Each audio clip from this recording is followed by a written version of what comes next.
When people disagree with you, how long do you keep listening to what they have to say?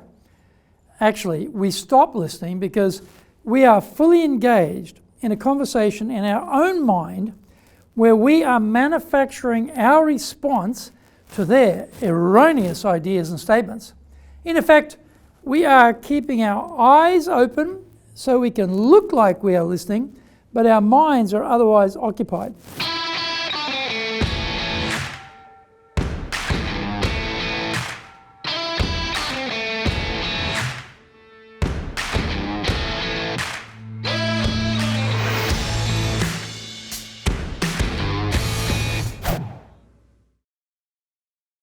Welcome back to this weekly edition every Friday of the Japan Business Mastery Show. I'm your host, Dr. Greg Story, your corporate coaching and training guy, the president of Dale Carnegie Training Japan and best-selling author of Japan Sales Mastery and Japan Business Mastery. We are bringing the show to you from our studio in our High Performance Center in Akasaka in Minato-ku, the business center of Tokyo. This is episode number 22, and we are talking about 5 steps to get agreement. Before we get going, a quick word from our sponsor. If you want to become skilled at dealing with people, then sign up for the Dale Carnegie course. Fully road tested for the last 100 years. This course is super popular globally and in Japan too. We've been teaching this for over 50 years here. Improve your ability with people, really ramp up your communication and leadership skills, grow your confidence and end your stress. Contact us to do the Dale Carnegie course now in either Japanese or English.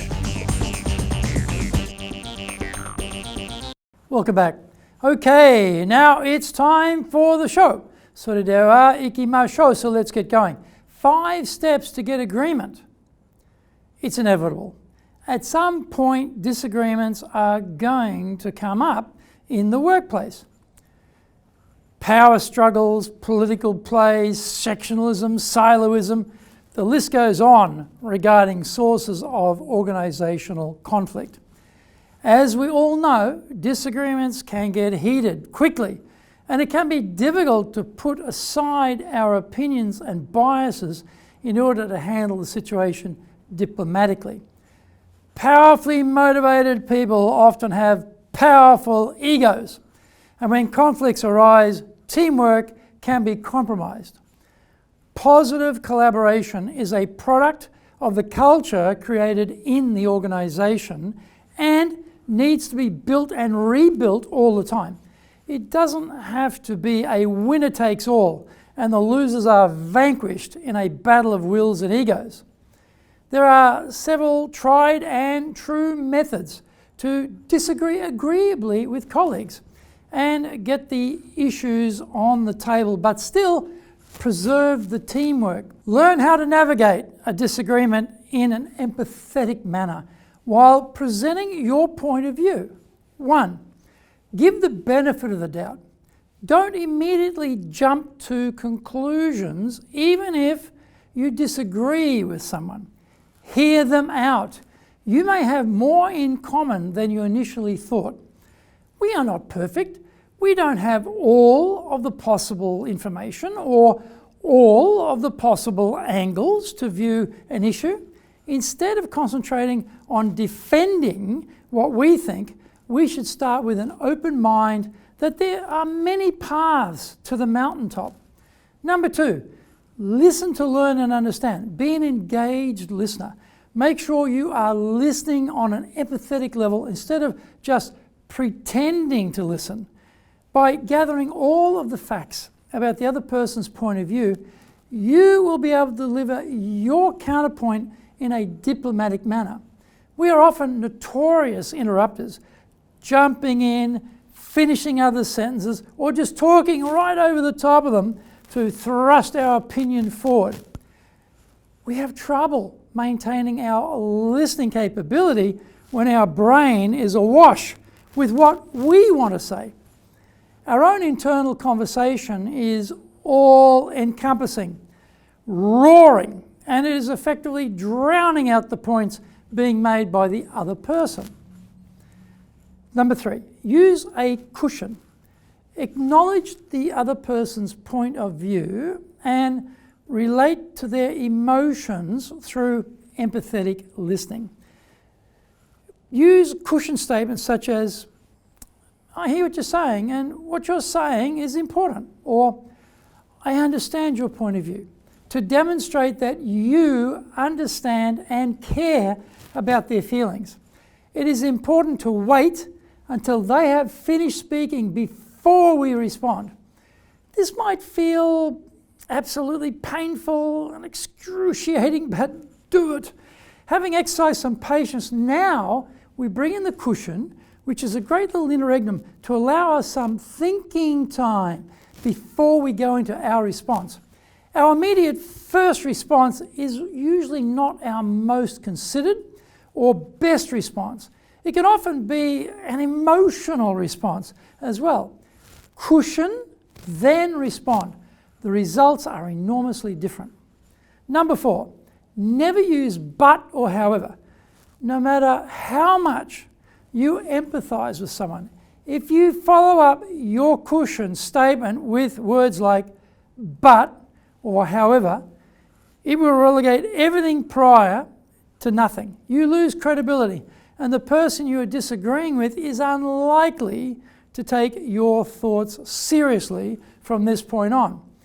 We are all trained like hawks to watch for body language, guiding us as to whether they agree with what we are saying or not. So we have to make sure we are not giving off a negative vibe without even being aware of it. We are also trained to listen for keywords that tell us whether we have an argument on our hands or not. And so, but, etc., set off alarms in our heads. Instead of words that contradict your original statement, use words like and or insert a pause instead. Number 5, state your opinion with evidence. Opinions are easy to refute, but facts are difficult to argue with. By backing up your point of view with evidence, you come across as more credible and can gain valuable leverage in a disagreement. By utilizing evidence, you may even be able to bring someone over to your line of thinking. It is also a smart move to bring in the facts in a subtle way. Rather than using facts as a mallet to belt them with, offer some consideration such as, I may not have all the facts, but I was aware that this blah blah blah was the case. How does that correspond with your experience? Always be aware too that people don't like to lose face. Be embarrassed, be humiliated, or to feel slighted. Ramming facts down their throat may mean you are correct and make you feel good, but you create an enemy for life nevertheless, if the message is delivered in the wrong way. Thank you for watching this episode, and remember to hit the subscribe button. The Japan Business Mastery Show is here to help you navigate your way around business in Japan. Subscribe on YouTube. Share it with your family, friends, and colleagues. There's a little bell, you can hit the icon there. That'll send out automatic new episode notifications for you. Our website details are on screen now, enjapan.dalecarnegie.com. It's awesome value, so check it out. Please leave me some feedback on YouTube. I would love to know how this show has helped you and what other topics you are interested in for me to cover. Just tell me how I can help you best. You might also enjoy my other weekly shows. 4 podcasts, Mondays, for the Cutting Edge Japan Business Show podcast. On Tuesdays, the Presentations Japan series. Wednesdays for the Sales Japan series. Thursdays for the Leadership Japan series. And Fridays for the Japan Business Mastery Show, wherever you get your podcasts. Also on Mondays, I release my other TV show, the Cutting Edge Japan Business Show, that comes out on YouTube. In episode number 23, we are talking about 5 steps to build trust in sales. Onegai itashimasu. Please join me next week to master business here, because that is what we all want, isn't it? Japan business mastery.